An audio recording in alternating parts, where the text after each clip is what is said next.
जय हिंद दोस्तों, स्वागत है आप सभी का स्टडी एरिया में। तो आज हम आपके लिए एसएससी जीडी के मोस्ट इंपॉर्टेंट पॉलिटी के क्वेश्चंस लेके आए हैं। दोस्तों, एसएससी जीडी में पॉलिटी के 2 से 3 क्वेश्चन जरूर पूछे जाते हैं, इसलिए ये सेट आपके लिए काफ़ी इंपॉर्टेंट होने वाला है। तो वीडियो को पूरा लास्ट तक जरूर देखिए और चैनल को सब्सक्राइब करके जुड़ जाइए। डेली एक सेट आपको एसएससी जीडी के लिए प्रोवाइड कराया जाता है। चलिए, पहला क्वेश्चन हम लोग यहाँ पे देख लेते हैं कि तीनों सेनाओं का सुप्रीम कमांडर कौन होता है। दोस्तों, आपको साथ में बनाते भी चलना है, आप कितने क्वेश्चन बना पाते हैं। दोस्तों, पहला क्वेश्चन देख लेंगे कि तीनों सेनाओं का सुप्रीम कमांडर कौन होता है। दोस्तों, राष्ट्रपति, उपराष्ट्रपति, राज्यपाल या मुख्य न्यायाधीश।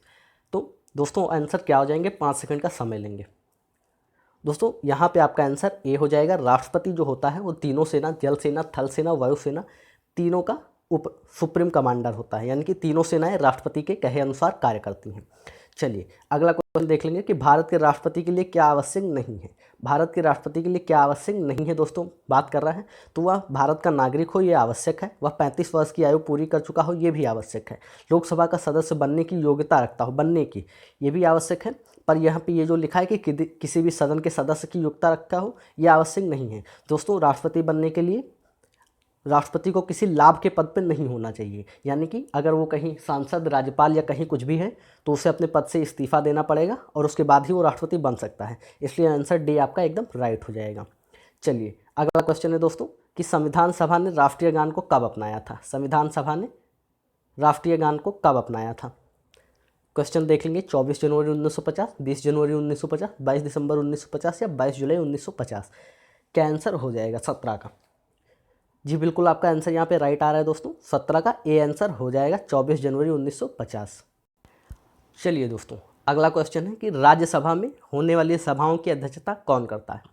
राज्यसभा में होने वाली सभाओं की अध्यक्षता कौन करता है। दोस्तों, राज्यसभा एक स्थायी सदन है, इसे संसद का उच्च सदन भी कहा जाता है। तो यहाँ पे जो सभाएं होती हैं उनकी अध्यक्षता कौन करता है। उपराष्ट्रपति, प्रधानमंत्री, राष्ट्रपति या CGI, chief justice of India. कौन करता है दोस्तों, आपको इसका आंसर देना है। बिल्कुल, आपका ए आंसर यहाँ पे सही जा रहा है दोस्तों। उपराष्ट्रपति जो होता है वो राज्यसभा का सभापति या अध्यक्ष होता है। उपराष्ट्रपति का यही काम है दोस्तों कि वो राज्यसभा में होने वाली सभाओं की अध्यक्षता करता है। अगला क्वेश्चन देख लेंगे, लोकसभा और राज्यसभा की संयुक्त बैठकें कौन आहूत करता है। लास्ट में आपके लिए एक बहुत ही इंपॉर्टेंट न्यूज़ है, देख लेंगे लास्ट तक। लोकसभा और राज्यसभा की संयुक्त बैठकें कौन आहूत करता है। ये सेट दोस्तों एक ऐसे टीचर के द्वारा बनाया गया है जो पीसीएस सेलेक्टेड है। लास्ट में आपको पता चल जाएगा। चलिए, आंसर देंगे संसद, राष्ट्रपति, राज्यसभा का सभापति या लोकसभा का अध्यक्ष।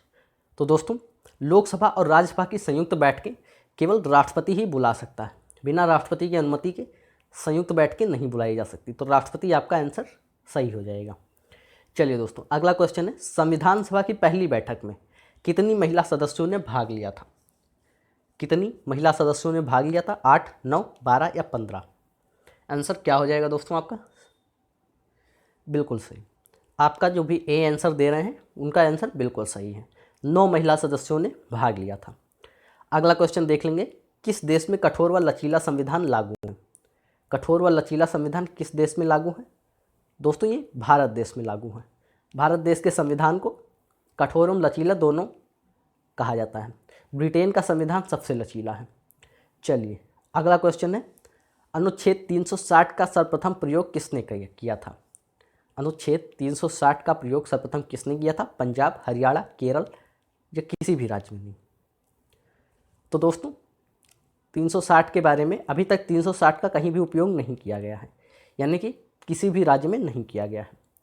चलिए दोस्तों, अगला क्वेश्चन देख लेंगे कि भारत का प्रधानमंत्री बनने की न्यूनतम आयु कितनी होनी चाहिए, या कितनी होनी चाहिए। 25, 30, 35 या 21।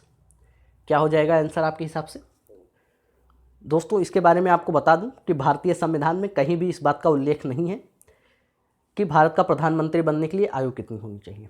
पर भारत का प्रधानमंत्री वही व्यक्ति बन सकता है जो लोकसभा या राज्यसभा का सदस्य हो, दोनों सदनों में से किसी एक का सदस्य हो।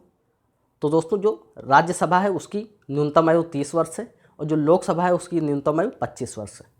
तो यहाँ पे न्यूनतम आयु पूछा हुआ है, तो न्यूनतम आयु अगर वो लोकसभा का सांसद बन जाता है यानी कि 25 वर्ष की उम्र में, तो भी वो प्रधानमंत्री बन सकता है। इसलिए न्यूनतम आयु 25 वर्ष की उम्र में बन सकता है।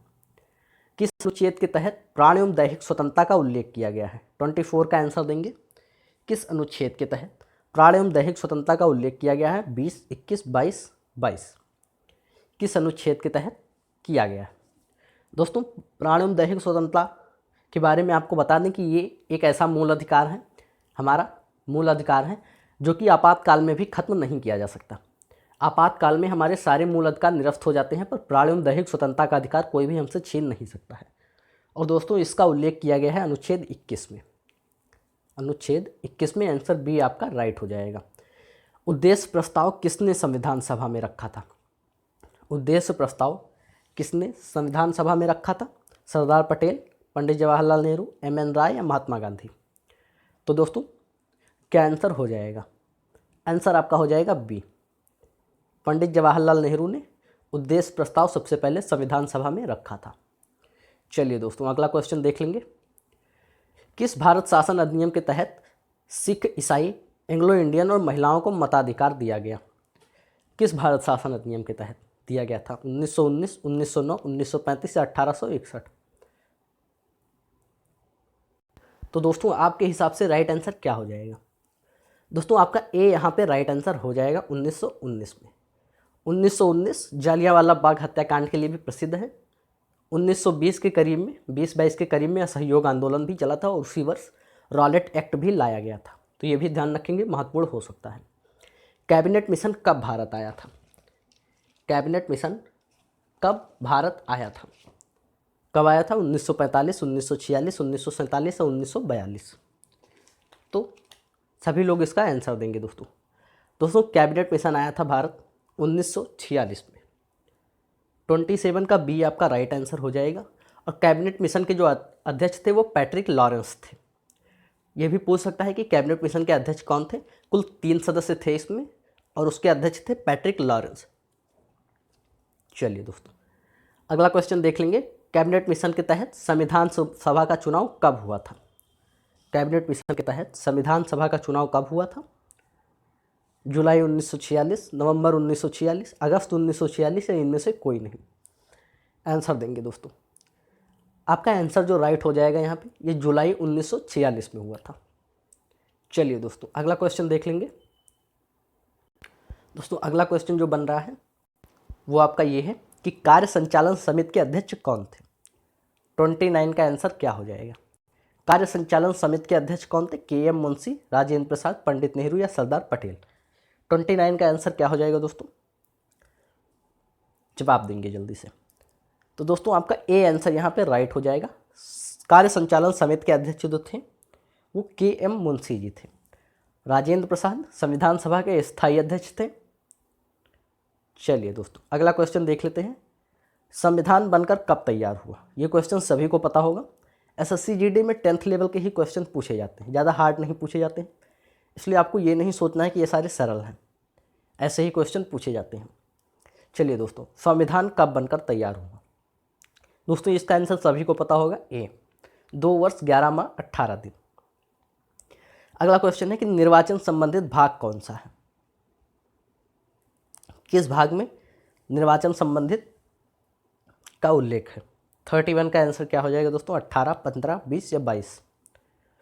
तो दोस्तों, 31 का जो आपका राइट आंसर हो जाएगा वो है ऑप्शन बी, 15। भाग 15 में निर्वाचन संबंधी उल्लेख है। चलिए दोस्तों, अगला क्वेश्चन है कि प्रेस की स्वतंत्रता का अधिकार किसमें वर्णित है?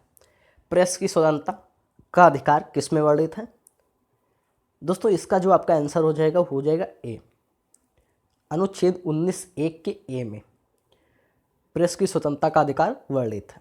अगला क्वेश्चन है दोस्तों, भारत में नागरिकता प्रदान करने का अधिकार किसके पास है? भारत में नागरिकता प्रदान करने का अधिकार किसके पास है? राष्ट्रपति एवं संसद, लोकसभा एवं राज्यपाल, राष्ट्रपति या मुख्य न्यायाधीश? दोस्तों, इसका आंसर क्या हो जाएगा आपके हिसाब से? थोड़ा सा अगर दिमाग लगाएंगे तो ए आपका एकदम राइट हो जाएगा। राष्ट्रपति एवं संसद नागरिकता प्रदान करने का अधिकार देते हैं। संसद के द्वारा ही कानून बनाया गया है नागरिकता का, और राष्ट्रपति ने साइन किया है तभी वो कानून बन पाया है।